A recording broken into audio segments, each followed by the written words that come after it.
और तुम्हारा शोषण होगा। इसलिए कह रहा हूं आपसे, सोचो इस बात को।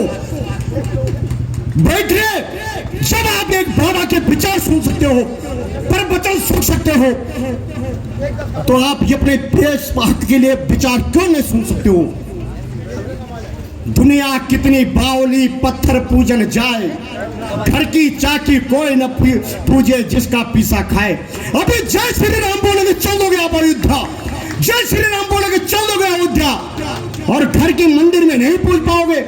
घर में पेंशन नहीं मिल पा रही, माँ की फटी साड़ी, बाप की फटी कमीज, और बेटा कह रहा बीजेपी बीजेपी। क्या चलेगा ये रूल? कैसे होगा ये? क्यों चलेगा? क्यों? इसलिए मैं आपसे कहना चाहता हूं, खाओ मजहबी की कसम जो सच्चे दिल से पेंशन चाहता हो, खाओ मजहबी की कसम कि आने वाला भविष्य 2027 में जो पुरानी पेंशन की बात करेगा, हम उसको पेंशन देंगे। खाओ शपथ आज मजहबी की कसम, खाओ हाथ खड़ा करके। कौन सच्चे दिल का ईमानदारी आदमी से जाता है? तब जाओगे आप, तब आओगे भाई भतीजे बात पे। क्या करूंगा मैं उस भाई का? आप एक नोट कर लो, ये मैं आपको पहली बार बता रहा हूं, मेरे से बड़े बड़े शिक्षक लोग इस मंच पर हैं, और जिसने गुरुओं का अपमान किया वो कभी हो नहीं सकता कामयाब, कोई भी सरकार और कोई हो।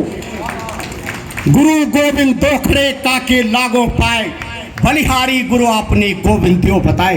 ये शिक्षक यहाँ धरने पे बैठा हुआ है, जिसके बदौलत आप सत्ता में बैठे हो।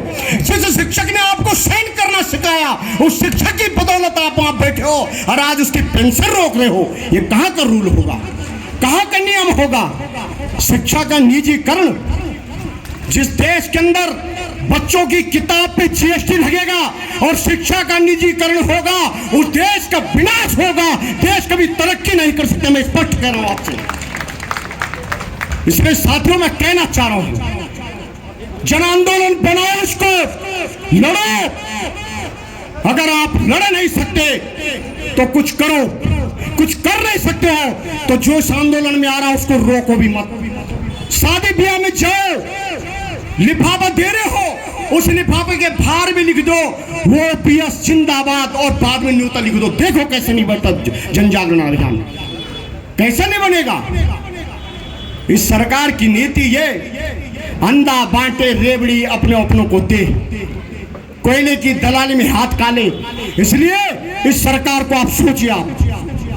मैं आपसे स्पष्ट कहना चाह रहा हूं, और मैं तो धन्यवाद करना चाहूंगा पुलिस प्रशासन का भी।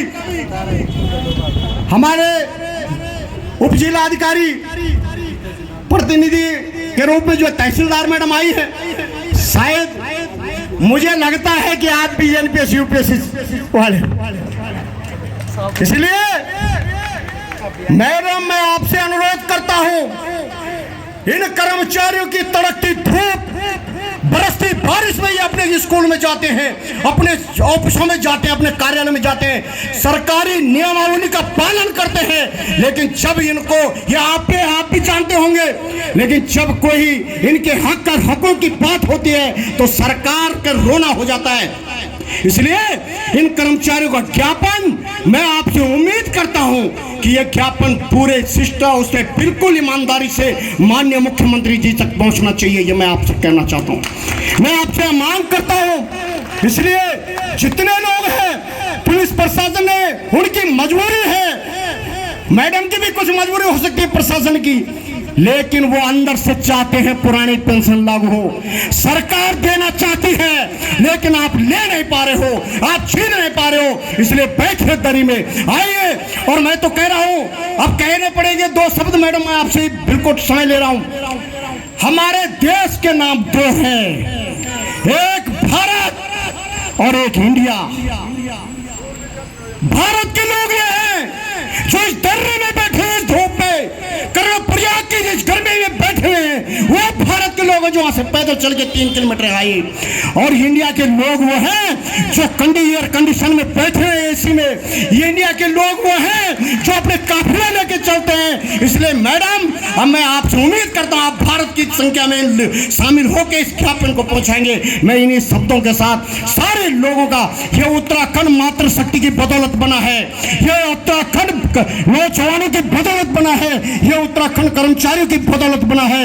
इसलिए मैं आपसे उम्मीद करता हूं कि आप आने वाला भविष्य हमारा बहुत भारी आंदोलन होने वाला है।